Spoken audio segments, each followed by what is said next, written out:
For lawsuit cost financing, we track all of the expenses that you fund with us on a case-by-case basis. So why is that important?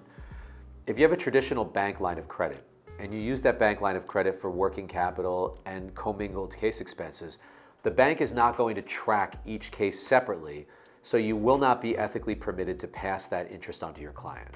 The only way that you can pass interest onto your client from borrowed money is if that interest is specifically tracked and tied to that case. And so what we do is we give you a master line of credit, but then we loan the money individually on a separate sublimit case by case. So Smith v. Jones is separately a line item, and every time you borrow money on Smith v. Jones, we track the interest on that case so that when the case concludes and you present your closing statement to your client, you contact us or you go on your client portal and you get a printout of exactly what the interest was that you spent on that case and that case alone. So ethically, you can now pass that interest on to your client because it isn't commingled with other expenses. And it is important to note that there are other companies that offer the same tracking that we offer, but they charge for it.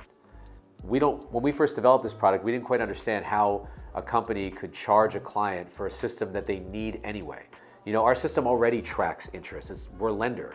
We have to track interest because we collect interest. To ask you to pay for our tracking software, I personally find to be offensive. And so we don't do that. You don't have to pay anything extra for us to do what we already are doing, which is tracking the interest on your cases. Instead, we just give it to you for free. That way you can pass it on to your client.